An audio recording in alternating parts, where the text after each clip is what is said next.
بسم الله الرحمن الرحيم.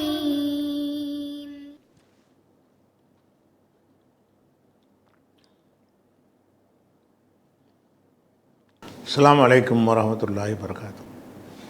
அன்பிற்குரிய சகோதரர்களே, நீங்களும் ஆலிம்கள் ஆகலாம் என்ற பாடத்தில் திங்கள் செவ்வாய் ஆகிய 2 நாட்கள் சஹீஹுல் புகாரியுடைய ஹதீஸின் நேரடி தமிழாக்கத்தை பார்த்து வருகிறோம். நேற்றைய தினம் 122வது ஹதீஸில் ஒரு குறிப்பிட்ட ஒரு பகுதி வரைக்கும் பார்த்தோம். அதில் ஒரு குலாமை ஹலீர் கொன்றுட்டாருன்னு வருது. அதில் இந்த குலாம் என்பதற்கு எல்லாரும் என்ன செய்கிறாங்கன்னா சிறுவன் என்ற அர்த்தம் செய்கிறாங்க. எந்த குரானுடைய தமிழாக்கத்தை எடுத்து இந்த வசனம் குரான்லேயும் வருதில்ல, எடுத்து பார்த்தாலும் சிறுவன்ட்டு தான் போட்டிருப்பாங்க. ஆனால் சிறுவனை எந்த காலத்தும் கொல்ல முடியாது. அவன் எவ்வளோ பெரிய தப்பு செஞ்சாலும் சரி தான், ஒரு சிறுவனை கொள்வதுங்கிறதுக்கு அல்லவே தண்டிக்க மாட்டான், மறுமையில் கூட தண்டிக்க மாட்டான். உலகத்தில் எந்த நாட்டு சட்டத்திலையும் சிறுவர்களை கொள்ளுதல் என்பது கிடையாது. அப்படிங்கிறதுனால அந்த குலாமுக்கு என்ன அர்த்தம்னு பார்த்திங்கன்னா, குறைந்த அளவில் சிறுவன் என்று ரொம்ப கம்மியான இடங்களில் சிறுவன்ற அர்த்தம் வந்தாலும் அதிகமான இடங்களில் இளைஞன்கிற அர்த்தம் தான் வருது. அப்போ எந்த அர்த்தம் அந்த செயலுக்கு நியாயம் கற்பிக்கிற மாதிரி அமைந்திருக்கிறது, அந்த அர்த்தத்தை தான் செய்யணும். சிறுவனை கொண்டுட்டான்னு அர்த்தம் செஞ்சோம்னு சொன்னால் அது சரியான அர்த்தம் கொள்ள முடியாது. இளைஞனை கொன்றாருன்னா ஒரு அது தக்க காரணம் இருந்திருக்கும் அப்படின்னு எடுக்க முடியும். அதனால் இந்த குலாம்ங்கிறத இப்போ எடுத்துக்கிட்டிங்கன்னா, புகாரியில் ஒரு ஹதீஸை எடுங்க, 3738வது ஹதீஸை இதுக்கு மேற்கோளுக்காக வேண்டி எடுத்து காட்டினோம்னு சொன்னால், அதில் இப்னு உமர் என்ன சொல்கிறாருன்னு கேட்டால், இப்னு உமர் அறிவிக்கிறார், குன்து குலாமன் ஷாப்பன், நான் ஒரு இளைஞனான ஒரு குலாமாக இருந்தேன். குலாமோட சேர்த்து ஷாப்புன்னு சேர்க்குறார். குலாமுங்கிறது சின்ன பயலுக்கு உள்ளதாக இருந்தால் ஷாப்புண்டா சேர்க்க முடியுமா? ஷாப்புன்னா ஒரு 20-25 வயசுக்காரனுக்கு தான் ஷாப்பும்பாங்க, இளைஞன்பாங்க.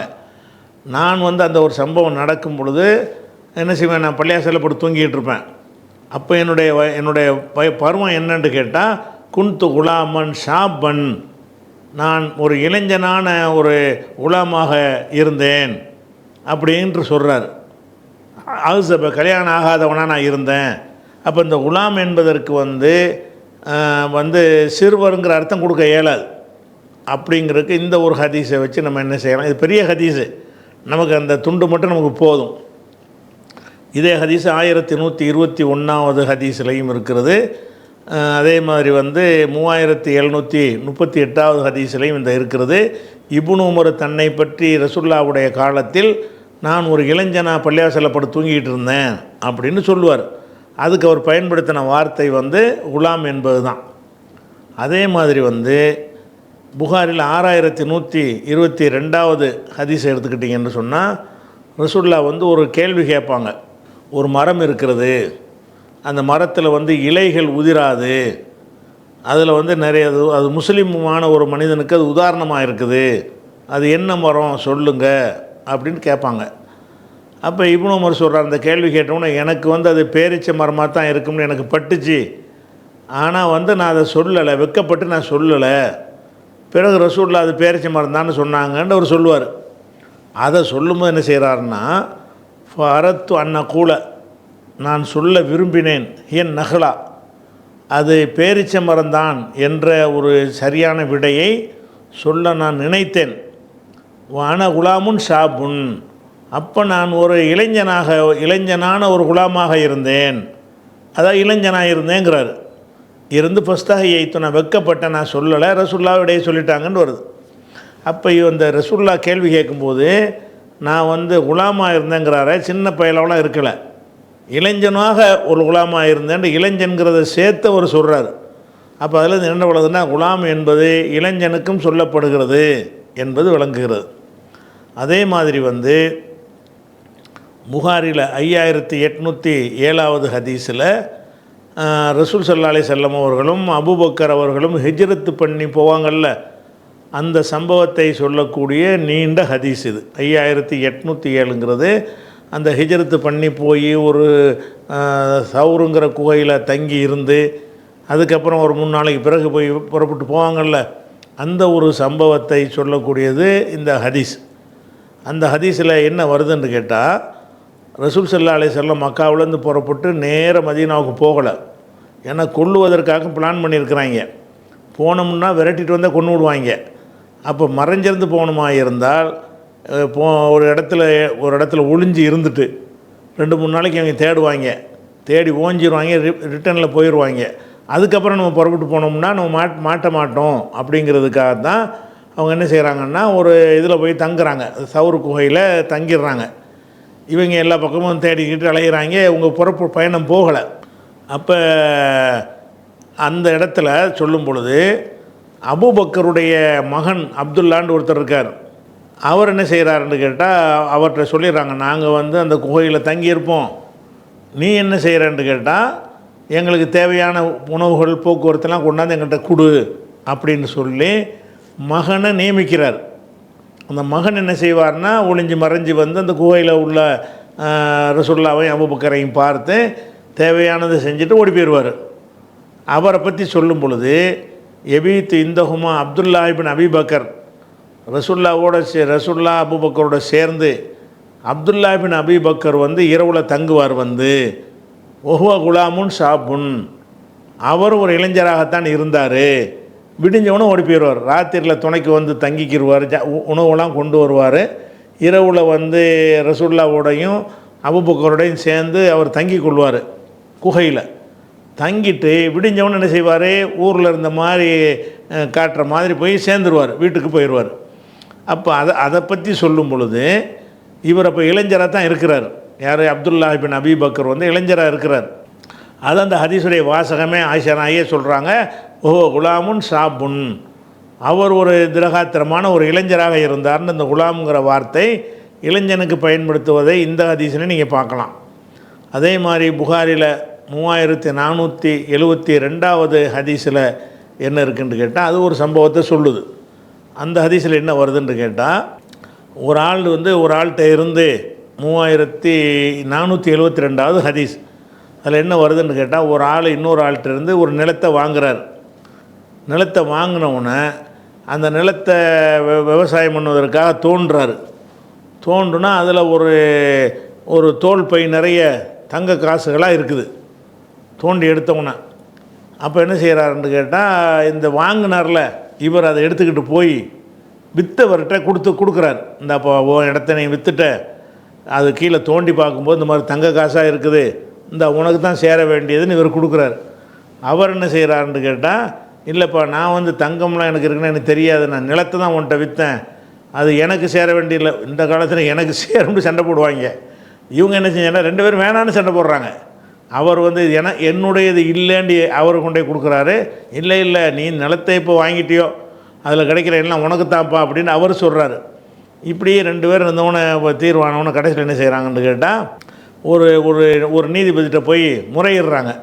இந்த மாதிரி சம்பவமாக்க இது யாருக்கு சேர்ந்ததுன்னு வகையில் எங்களுக்கு ஒரு டவுட்டாக இருக்குது, சந்தேகம் இருக்குது, சண்டை இருக்குது, நீங்கள் தீர்த்து வைங்க அப்படின்றாரு. அப்போ இவர் என்ன செய்கிறாருன்னா, 2 பேரும் பிடிவாதமாக இருக்கிறாங்க. எதில் பிடிவாதமாக இருக்கிறாங்க, எனக்கு வேணாண்டு 2 பேருமே அது எங்களுக்கு வேணாங்கிறாங்க. வேணாம் உனக்கு தான் சொந்தம் அப்படின்னு சொல்கிறாங்க. அப்போ அந்த நீதிபதி என்ன கேட்குறாருன்னு கேட்டால், உங்களுக்கு அழக்குமா வலதும், உங்களுக்கு பிள்ளைகள் இருக்காண்டு. அப்போ ஒருத்தர் சொல்கிறாரு, லீ குலாமுன், எனக்கு ஒரு குலாம் இருக்குது, குலாம்னா பொடியனா, கல்யாணம் பண்ணி வைக்க சொல்கிறாங்க. லீ குலாமுன், எனக்கு ஒரு குலாம் இருக்குன்னு அவர் சொல்கிறாரு. இன்னொருத்தர் சொல்கிறார், லீ ஜாரியத்துன், எனக்கு ஒரு இளம்பெண் இருக்கிறாள், இளம் மகள் இருக்கிறாள்னு அவர் சொல்கிறார். அப்போ அந்த நீதிமான் சொல்கிறாரு, அன்கிஹுல் குலாமல் ஜாரியா, இந்த குலாமுக்கு இந்த ஜாரியாவை கல்யாணம் பண்ணி வச்சுருங்க. அப்போ இந்த யார் கல்யாணம் பண்ணி வைப்பாங்க, 5 வயசு பிள்ளைக்கா? இந்த குலாமுக்கு கல்யாணம் பண்ணி வைக்க சொல்கிறாரு. அப்போ கல்யாணம் பண்ணி வைக்கிறதா இருந்தால் இளைஞன் தான் அர்த்தம் அந்த குலாமு. அப்போ குலாமுக்கு இளைஞன்கிற அர்த்தம். இது ரசூலுல்லாஹ் தான் இந்த கடந்த காலத்து சம்பவத்தை நமக்கு விளக்குறாங்க. அப்போ இந்த குலாம்ங்கிற வார்த்தை இளைஞனுக்கும் சொல்லலாம் என்பதற்கு இது ஒரு ஆதாரமாக இருக்கிறது. அதே மாதிரி புகாரில் 3982 ஹதீஸில் என்ன இருக்குன்னு கேட்டால், ஹாரிசாண்டு ஒரு சஹாபி, அவர் உஹது போரில், பத்ர் போரில் கொல்லப்பட்டுறாரு. முதல் போரில் இவர் கலந்துக்கிறாரு. அந்த போரில் அவர் என்ன செய்கிறாரு, கொல்லப்பட்டு போயிடுறாரு. அதை பற்றி சொல்லும்போது அனசு சொல்கிறாங்க, உசீப ஹாரிசா யௌம பத்ரின் ஒவ்வொ குலாமுன், ஒரு குலாமாக இருக்கும் நிலையில் பத்ர் போரில் ஹாரிசா கொல்லப்பட்டார். பத்ர் போரில் ஒரு சின்னவனையை கூட்டிகிட்டு போவாங்க, சின்ன பிள்ளைகள் அனுமதியே கிடையாது.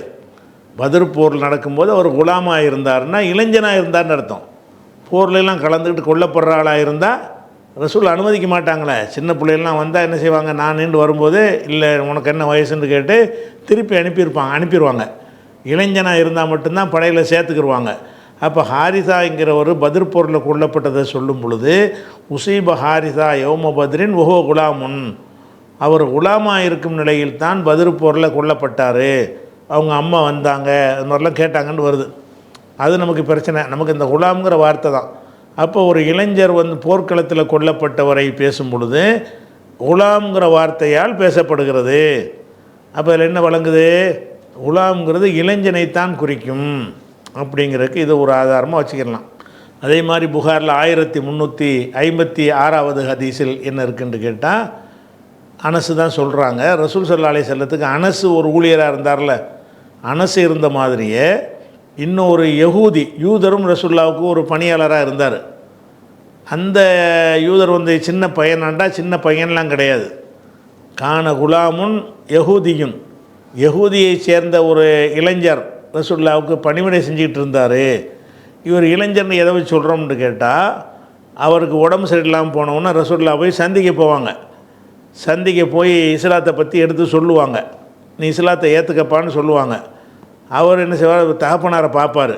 அந்த யகுதி இளைஞன் தகப்பனார் சொல்லுவார், அத்தி அபுல் காசிம், அபுல் காசிம் சொல்ல நீ கேளு, ரசூலுல்லாவை அபுல் காசிம்னு குறிப்பிடுவாங்க. அப்போ அபுல் காசிம் சொல்ல கேளுன்னு அவர் சொன்னவுடனே அந்த மகன் வந்து இஸ்லாத்தை தழுவிடுவார். இஸ்லாத்தை தழுவுறது அங்கே யாருக்குரியது, குழந்தையா இஸ்லாத்தை தழுவணும்? குழந்தைக்கு சொல்ல தேவையே இல்லை, அது இஸ்லாமாக தானே பிறந்திருக்குது. குழந்தைய இப்போ இளைஞராக இருக்க போய் தான் இப்போ நீ இஸ்லாத்தை ஏற்றுக்கமாப்பான்னு சொல்கிறாங்க. அவர் ஏற்றுக்கிறவும் செஞ்சிட்டார். இப்போ அஸ்லமேண்டு வருது, அவர் இஸ்லாத்தை அஸ்லிம்னு சொல்கிறாங்க, ஏற்றுக்கங்கிறாங்க. அவர் அபுல் காசிம் கட்டுப்படுங்கிறாரு. இப்போ அஸ்லம உடனே அவர் இஸ்லாத்தை தழுவினார். இஸ்லாத்தை தழுவினார் என்பதில் இருந்து அந்த ஊழியர் யாராக இருந்திருக்கிறாரு, இளைஞராக இருந்திருக்காருன்னு விளங்குறது. அதுக்கு பயன்படுத்தின வார்த்தை என்ன, குலாமுன். ரசூலுல்லாவுக்கு கான குலாமுன் யஹூதியுன், யஹூதி குலாம் ஒருத்தர் ரசூலுல்லாவுக்கு பணிவிடை செஞ்சுக்கிட்டு இருந்தார்னு வருது. அப்போ இந்த குலாமுக்கு சின்ன பையன் அர்த்தம் செய்ய முடியுமா? முடியாது. நான் இஸ்லாத்தை ஏற்றுக்கொண்டார்னு வர்றதை வச்சு செய்ய முடியாது. அதனால் இதுக்கு அர்த்தம் என்னன்னு கேட்டால், குலாமுக்கு இளைஞர்னு தான் அர்த்தம். இப்போ திருப்பி அந்த இடத்துக்கு வந்துடுறோம். எந்த இடத்துக்கு, இந்த குலாமுடைய அர்த்தத்தை பார்த்துட்டு இப்போ ஹதீஸுக்கே வந்துடுறோம். இப்போ இதா குலாமுன், ரெண்டு பேரும் கப்பல்லேருந்து தப்பிச்சு வெளியே வந்து நடந்து கொண்டு இருக்கும் பொழுது அங்கே ஒரு இளைஞனை கண்டார்கள். அவன் இளைஞன் தான் அர்த்தம் செய்யணும், சிறுவன் செய்யக்கூடாது. எல் அபு மால் கில்மான், அவன் வந்து இளைஞர்களோடு விளையாடி கொண்டிருந்தான். ஃபஹதல் ஹலிர் பி ரசிஹி, ஹலிர் வந்து தலையை பிடித்தார். மின் ஆலாஹு, மேல்புறத்திலேருந்து அப்படி பிடித்தார். ஃபக்குத்தல ரசஹு, அவனுடைய தலையை கலட்டி எடுத்து விட்டார். எதிகி, தன்னுடைய கையினால் தலையை கலட்டி எடுத்துட்டார். எடுத்த உடனே ஃபகால மூசா, மூசா தான் ஏதாவது தப்பாக நடந்தால் பார்த்துட்டு இருக்க மாட்டார், அவர் என்ன தான் வாக்குறுதி கொடுத்தாலும் மீறிடுவார். ஃபகால மூசா, மூசா சொன்னார், கத்தல்த, நீ கொன்று விட்டாயா, நஃப்சன் ஜக்கியத்தன், பரிசுத்தமான ஒரு ஆத்மாவை. அவன் ஒன்றுமே செய்யலை, அவன் படிச்சு நிற்கிறான். பரிசுத்தம்னா என்ன அர்த்தம்னா, எந்த ஒரு குற்றமும் செய்யாத ஒரு உயிரை கொண்டுட்டியே. பிகைரி நஃப்ஸின், எந்த ஒரு நஃப்ஸுக்கு, பிகைரி நஃப்ஸின்கிற வார்த்தைக்கு நேரடி அர்த்தம் வந்து நஃப்ஸு இல்லாமல்னு அர்த்தம். கைருண்டா இல்லைன்ற அர்த்தம், நஃப்ஸுண்டா உயிர்ன்ற அர்த்தம். இதை எதுக்கு பயன்படுத்துவாங்கன்னு கேட்டால், ஒரு மனுஷன் வந்து அவன் யாரையும் கொல்லாமல் இருக்கும்போது அவனை போய் நம்ம கொண்டோம்னு சொன்னால், ஏன்டா அவன் உயிரையும் கொல்லாமல் இருக்கிறான், அவனை ஏன்டா கொண்டீங்க, அவன் யாரையும் கொலையாக செஞ்சான் அப்படின்னு கேட்போம்ல, அதுக்குரிய சொல்லாக இதை பயன்படுத்துவாங்க அரபியில். பிகைரி நஃப்ஸின்கிற வார்த்தைக்கு நேரடி அர்த்தம் செஞ்சிக்கலன்னா அதனுடைய முழு கருத்து விளங்காது. இந்த பிகைரி நஃப்ஸின்கிறது என்னென்னு கேட்டால், ஒருத்தனை நீங்கள் கொள்வதாக இருந்தால் பிகைரி நஃப்ஸின், ஒரு நஃப்ஸுக்கு பகரமாக நீங்கள் கொள்ளலாம், எந்த ஒரு நஃப்ஸுக்கும் பகரம் இல்லாமல் கொல்லக்கூடாது. அப்படின்னா என்ன அர்த்தம்னா, அவன் யாரையாவது கொலை பண்ணியிருந்தான்னு வைங்க, அப்போ கொல்லலாம். அவன் யாரையும் கொலை பண்ணலான்ட்டு வைங்க, அவனை கொல்லக்கூடாது. இந்த இளைஞன் யாராவது கொலை பண்ணானா, அவர் கேட்குறார், அக்கத்தல் தனப்சன் ஜக்கியத்தன், தூய்மையான ஒரு ஆத்மாவை, ஒரு மனிதனை கொன்று விட்டாய், பி கைரி நப்சின், எந்த ஒரு மனிதனுக்கு பகரமாக இல்லாமல், நப்சுன்னா மனிதன் வச்சுக்கிறோங்க, எந்த ஒரு உயிருக்குன்னா மனிதனுக்கு, எந்த ஒரு மனிதனுக்கும் பகரம் இல்லாமல் ஒரு நப்சை கொன்று விட்டாய். அதாவது இந்த இளைஞன் யாரையும் கொல்லலை, அவன் யாரையும் கொல்லாமல் இருக்கும்போது நீ கொன்று விட்டாய். இதை சொல்லுவதற்கு இந்த கைரு நப்ஸுங்கிற வார்த்தை யூஸ் பண்ணுவாங்க. சரியா? ஏன்னா அவர் பார்த்துட்டு இருக்கும்போது ஒன்றும் நடக்கலை, இல்லை விளையாண்டுட்டு தானே இருக்கிறான். ஒரு செயல் தப்பு செஞ்சுருந்தால் அதை இவருக்கு தெரிஞ்ச மாதிரி இவருக்கு தெரிஞ்சிருக்கும்ல. ரெண்டு பேரும் தான் பார்த்துக்கிட்டு இருக்கிறாங்க, அவன் விளையாண்டுக்கிட்டு தான் இருக்கிறான். அவன் யாரையும் கொலையெல்லாம் பண்ணலை. கொலை செஞ்சால் அவனை கொலை செய்கிறதுங்கிறது ஒரு குற்றவியல் சட்டம்னு எடுத்துக்கிடலாம். ஆனால் அவன் கொலை செய்யாமல் இருந்திருக்கும் பொழுது அவன் பாட்டு விளையாண்டுட்டு இருக்குமோ அவனை போய் கொண்டு விட்டியே அப்படின்னு கேட்குறாரு. காலை அவர் சொல்கிறார், ஹலீர் சொல்கிறாரு, அலம் அக்குள், நான் சொல்லவில்லை, அலம் அக்குள் லக்க, உனக்கு நான் சொல்லவில்லையா, இன்னக்க லன் தஸ்தத்திய மழைய சபுரா, என்னோடு உனக்கு பொறுமையாக இருக்க இயலாது என்று நான் உனக்கு சொல்லலையா, ஒரு காரியம் செஞ்சால் உடனே கேள்வி கேட்குறியே அப்படின்னு அவர் சொல்கிறார். இப்போ கால இப்னு உயைனா, இதனுடைய அறிவிப்பாளரில் சுஃபியான் இப்னு உயைனான்னு ஒருத்தர் வருவார். அவர் இந்த இடத்துல ஒரு இடைச்சொற்களாக ஒரு கருத்தை சொல்கிறார். கால இப்னு உயைனா, இப்னு உயைனா சொல்கிறாரு, ஹாதா அவுக்கது, இது ரொம்ப முந்தி சொன்னதை விட ஒரு வலிமையானது. அவுக்கதுன்னா வலி தாக்கியதுங்கிறாங்கல்ல, அதில் உள்ள வார்த்தை. ஹாதா அவுக்கது, இந்த அதாவது அலமக்குள் லக்க இன்னக்கலன் தஸ்ததே மய சபுராண்டு ஹலீர் கண்டிக்கிறார்ல, இந்த கண்டனம் அவுக்கது, முந்தி கண்டித்ததை விட கொஞ்சம் வலிமை கூடியது. அவுக்கதுன்னா வலிமையானது. ஏன்னு கேட்டால் அலமக்குள் லக்கங்கிற வார்த்தை இதில் கூடுதலாக இருக்குது. முதல்ல மூசா நபி மீறும்போது என்ன செய்வார்னா அலம் அக்குள் இன்னக்கம்பார். இப்போ ரெண்டாவது செய்யும்போது அலம் அக்குள் லக்க, உனக்கு சொல்லலையா என்ன செய்வார், சேர்த்து சொல்லுவார். அப்போ உனக்கு சொல்லலையா என்கிற வார்த்தையை கூடுதலாக அவர் சேர்த்து சொல்கிறதுனால முதல்ல ஹலீர் கண்டிச்சார்ல, அதை விட இது வலிமை கூடிய ஒரு கண்டிப்பு அப்படின்னு இப்னு உயைனா அவர் விளங்குனதை திணிக்கிறார் ஹதீஸில். அவர் விளங்குனதை சேர்த்து சொல்கிறார். கால இப்னு உயைனா சொல்கிறாரு, ஓ ஹாதா, ஹாதானா ஹாதல் கவுலு, அந்த ஹலீருடைய இந்த கூற்று அவுக்கது ரொம்ப வலிமையானது, மினல் கவுலில் அவ்வளி, முதல் கூற்றை விடன்னு வச்சுக்கிறணும். முதல்ல ஒரு முதல்ல இங்கே கண்டிச்சிருக்கார்ல, முதல்ல கண்டிக்கும்போது என்ன செய்ய மாட்டார்னா அலமக்குள் லக்கன்னு சொல்ல மாட்டார், அலமக்குள் இன்னக்கல் தஸ்தத்தையே மைய சபுராம்பார். இப்போ என்ன செய்கிறாருன்னா அலமக்குள் லக்கன்னு சொல்கிறார். இந்த ஹைலைட் பண்ணியிருக்கோம்ல, இந்த வாசகம் முதல்ல சொல்லும்போது இருக்காது, ரெண்டாவது சொல்லும்போது உனக்கு சொல்லலையாங்கிறதுல ஒரு அழுத்தம் இருக்குல்ல. முந்தி சொன்னதை விட கொஞ்சம் அழுத்தமான முறையில் தன்னுடைய மறுப்பை ஹலீர் பதிவு செய்கிறார் அப்படின்னு இப்னு உயைனா சொல்கிறார். கால இப்னு உயைனா ஹாதா அவுக்கதுங்கிற ஹதீஸில் உள்ளது கிடையாது. அவர் சொன்ன விளக்கத்தை இடையில சேர்த்து விட்டுருக்குறாங்க. சரி, ஒரு பதிலெலாம் சொல்லலை.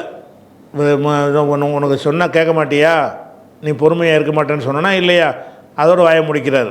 என்னத்துக்கு இதை கொலை செஞ்சார்னு இப்போ சொல்லலை. ஃபன் தலக்கா, ரெண்டு பேரும் நடந்தார்கள்.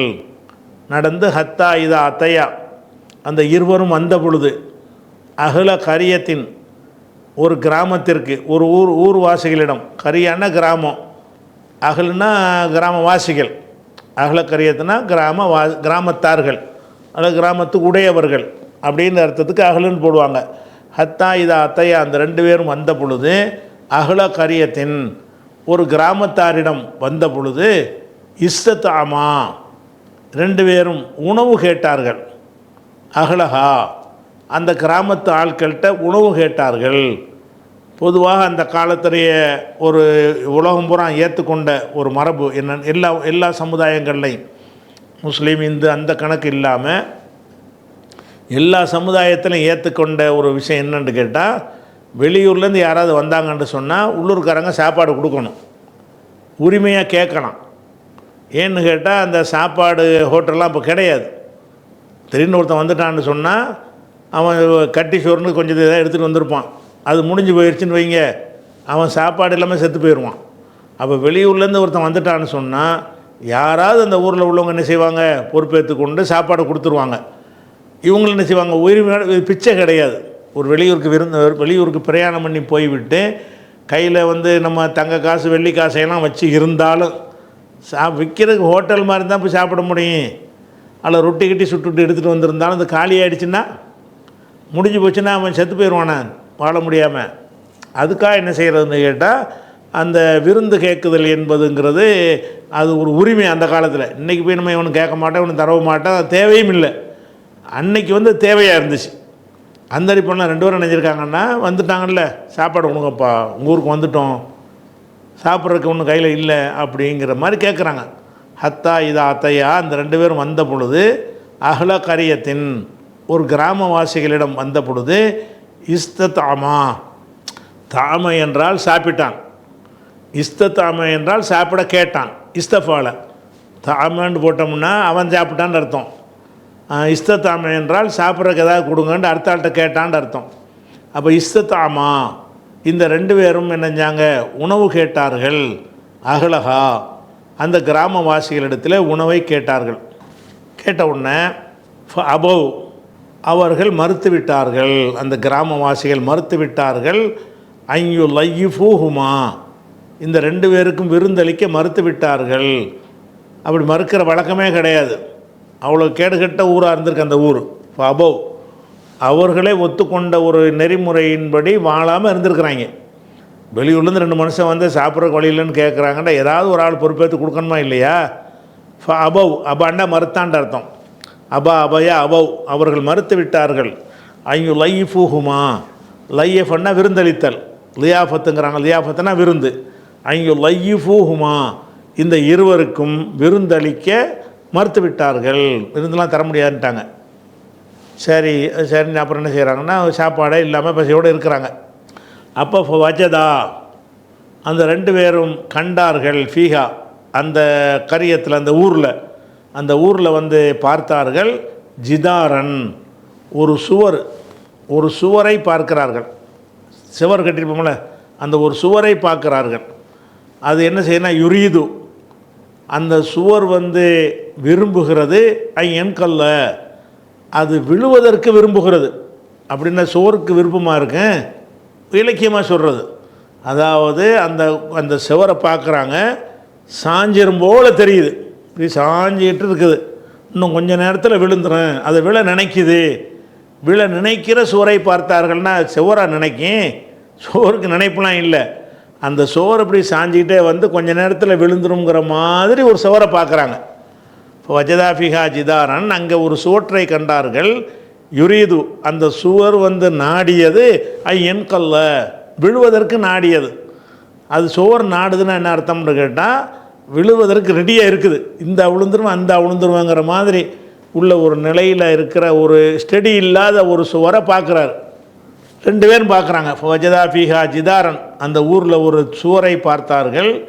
யுரீது என்கல்ல, விழுவதற்கு தயார், நாடியன்று அந்த அர்த்தம் கொடுக்காம தயாராக இருந்த, விழுவதற்கு தயார் நிலையில் உள்ள ஒரு சுவரை பார்த்து, அகாமஹு, இவர் அகாமன்னா ஹலிர் என்ன செஞ்சார்னு கேட்டால், அதை வந்து நிப்பாட்டி வைத்தார். விழுவுறத என்ன செய்யார், ஒரு முட்டுக்கிட்ட கொடுத்து பார்த்தார், கொஞ்ச நேரத்தில் விழுந்துரும் போல இருக்க, இந்த சுவர் விழக்கூடாது அப்படிங்கிறதுக்காக வேண்டி அதை எப்படி நிப்பாட்டி வைக்கணுமோ அது அந்த முறையில் நிப்பாட்டி வச்சிருக்கிறார். காலல் ஹலிரு அகாமஹு, அதாவது இந்த காலங்கிறது அந்த அறிவிப்பாளர் வருவார்ல, அவர் சொல்லு அது அர்த்தம் செய்ய தெரியல. அகாமஹுல் ஹலிரு, அக்காமன்னு அவர் நிலைநாட்டினார்னா எவர்னு வரலையில், கால அறிவிப்பாளர் சொல்கிறார், அவர் ஹலிரு நிப்பாட்டினார். இந்த அக்காமவும் ஹலிரும் ஒரே வாக்கியம். அது இந்த காலங்கிறது அறிவிப்பாளர் இடையில சொல்கிறார். ஏன்னா ஹதீஸில் வந்து அக்காமான்னு மட்டும் வருது, யாருன்னு வரல. அதை விளக்கமாக இவர் சொல்கிறார். கால அந்த அறிவிப்பாளர் சொல்கிறாரு, அகாமஹுல் ஹலிர் வந்து அதை நெஞ்சார், நிப்பாட்டினார். எதிகி, தன்னுடைய கையால் நிப்பாட்டி அகாமஹு, அதை நிலை நிறுத்தினார். விழுவுறது போல இருந்த ஒரு சுவரை அது விழுந்து விடாமல் தடுத்து நல்லா வந்து நிப்பாட்டி வச்சிட்டார், ஸ்டடியாக்கி நிப்பாட்டி வச்சிட்டார். அப்போ மூசா நபி, இது வரைக்கும் செஞ்ச 2 காரியமும் ஹலீர் செஞ்சது கெட்டது மாதிரி தெரியுது.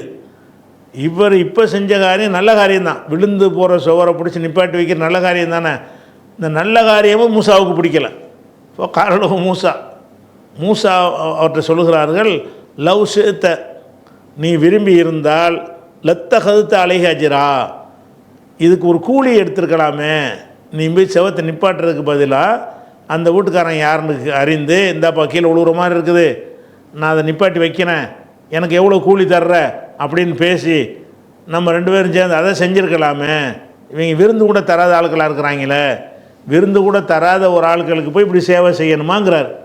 அவர் சேவையாக செவத்தை நிப்பாட்டி வைக்கிறாரு. மூசா நபி என்ன செய்கிறாங்கன்னா, அப்படி தேவை கிடையாது, நீ காசு வாங்கிட்டு செஞ்சுருக்கணும். ஏன்னாடா அவங்க தேவையில் இருக்கிறாங்க, எந்த சாப்பாடும் இல்லாமல் இருக்கிறாங்க, விருந்து கொடுக்க மாட்டேன்ட்டாங்க. அப்படியான ஒரு ஊரில் போயிட்டு எதுக்கு நீ ஓசியாக சேவை செய்கிற அப்படிங்கிறார். காலலகு மூசா அவருக்கு சொன்னார், லவ் ஷேத்த நீ விரும்பி இருந்தால் லத்தகதுத்த இத்தகதுத்த அலைக அஜிரா, இதற்காக கூலியை நீ எடுத்திருக்கலாமே, வாங்கியிருக்கலாமே. நீ விரும்பினால் கூலி வாங்கியிருக்கலாமாப்பா, சும்மா எதுக்கு செஞ்ச அப்படின்றார். அப்போ அவர் என்ன செய்கிறாரு, கேள்வி கேட்டுகிட்டே இருக்கிற, இனிமேல் உனக்கு நமக்கு செட் ஆகாதுன்ட்டார் காலை. அப்போ சொன்னார், ஹலீர் சொன்னார், ஹாதா ஃபிராக்கு பைனி ஓ பைனிக்க, இதுதான் நமக்கும் உமக்கு மத்தியில் உள்ள பிரிவாகும், இதோட கதை முடிஞ்சிருச்சு, வேலை பார்த்துட்டு போ, உனக்கு எனக்கும் உள்ள தொடர்பு அறுந்து விட்டது, இனிமேல் என்னோட நீ வரக்கூடாது. 3 சம்பவம் தான் அப்படின்னு சொல்லிட்டார். அதுக்கப்புறம் அதுக்கு விளக்கத்தை கொடுப்பார். அது கஹ்ஃப் சூராவில் விவரமாக வரும். ஒன்று நான் என்ன செஞ்சேன்னு அவர் என்ன செய்வார், விளக்குவார். குர்ஆனில் வந்துடுது. அது நீங்கள் கஹ்ஃப் சூராவை எடுத்து நீங்கள் பார்த்து தெரிஞ்சுக்கிறது கொஞ்சம் நல்லது. ஏன்னா அது இப்போ தான் குர்ஆனோட தொடர்பு வரும். அப்போ இவளோட அதோட 2 பேர் பிரிந்து விட்டார்கள்னாச்சா. அப்போ ரசூலுல்லாஹ் சொல்கிறாங்க, இந்த ஆள் இன்னும் கொஞ்சம் ஹலீரோட போயிருந்தார்னு சொன்னால் எத்தனை விஷயங்கள் தெரிஞ்சிருக்குமே, இந்த 3ஓட முடிஞ்சு போச்சே, இன்னும் கொஞ்சம் அதிகமாக அவர் செஞ்சிருந்தாரையானால் நமக்கு நிறைய செய்திலாம் கிடைச்சிருக்குமே என்று ரசூலுல்லாஹ் சொல்கிறாங்க. கால நபியு ஸல்லல்லாஹு அலைஹி வஸல்லம் ரசூலுல்லாஹ் சொன்னாங்க, யர்ஹமுல்லாஹு மூசாவுக்கு அல்லாஹ் ரஹமத் செய்வானாக.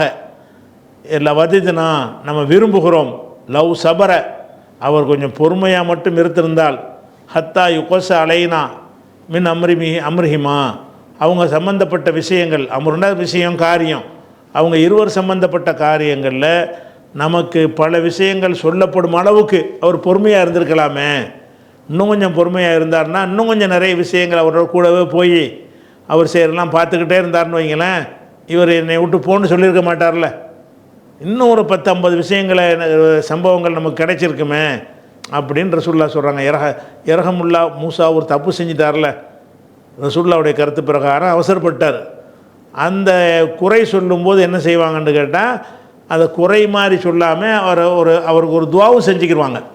இரஹமுல்லாஹு மூசாவுக்கு அல்லாஹ் ரஹமத் செய்யட்டேன், அதான் அவர் தப்பு செஞ்சிட்டார் என்பதுக்கு தான் அந்த வார்த்தையை போடுவாங்க.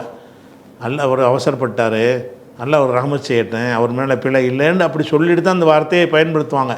அதனால் இரஹமுல்லாஹு மூசா அல்லாஹ் மூசாவுக்கு அல்லாஹ் ரஹமத் செய்யட்டேன், இல்லை வதிதுனா வத்தண்டா விரும்பினான், இல்லை வதிதுனா நாம் விரும்புகிறோம், லவ் சபர இவர் பொறுமையாக மட்டும் இருந்திருப்பாரையானால், ஹத்தா யுகச அலைனா நமக்கு சொல்லப்பட்டிருக்கும், அம்ரிஹிமா அந்த 2 பேர் சம்பந்தமாக அஷ்யாவ் நிறைய விஷயங்கள்னு வச்சுக்கணும், நிறைய விஷயங்கள் நமக்கு தெரிவிக்கப்பட்டு இருக்கும்.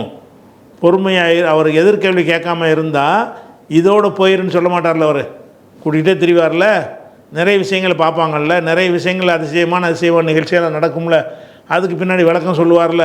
அப்போ நிறைய விஷயங்கள் நமக்கு தெரிஞ்சிருக்குமே, கொஞ்சம் அவசரப்பட்டாரேன்னு அந்த விமர்சனம் பண்ணுறதுக்கு பதிலாக அல்லாஹ் ரஹமத் செய்வானாக அவருக்கு அப்படின்னு என்ன செய்கிறாங்க ரசூல் ஸல்லல்லாஹு அலைஹி வஸல்லம் சொன்னாங்கன்னு வருது. இதுதான் இந்த ஹதீஸு. இந்த ஹதீஸில் இது என்ன பாடத்தில் வந்துச்சு அந்த பாடத்தையும் பார்த்துருமா, பாடத்தை மறந்தாச்சு. இந்த ஹதீஸுக்கு பாடம் என்ன போட்டார்னு கேட்டால், புகாரி நம்ம 122 ஹதீஸ் தானே பார்க்குறோம். அதுக்கு யார் மிக அறிந்தவர் என்று கேட்கும் பொழுது நான் தான் அறிந்தவன் சொல்லக்கூடாது, அல்லாவின் பக்கம் அதை சாட்டிவிட வேண்டும் என்பது பற்றிய பாடம்னு தலைப்பு கொடுத்தாங்க. ஒரு அறிஞனிடத்தில் யாருப்பா ரொம்ப அறிவாளின்னு கேட்டால் அல்லாவுக்கு தான் தெரியும் என்று சொல்ல வேண்டும் என்ற பாடம்ன்றார். இந்த ஒரு செய்தியை சொல்கிறதுக்கு தான் இவ்வளோ பெரிய ஹதீஸ். இந்த 122 ஹதீஸ் எதுக்கு வருதுன்னு கேட்டால், மூசா நபிகிட்ட மிக அறிந்தவர் யாருன்னு கேட்குறாங்க, நான் தான் சொல்லிவிட்டார்.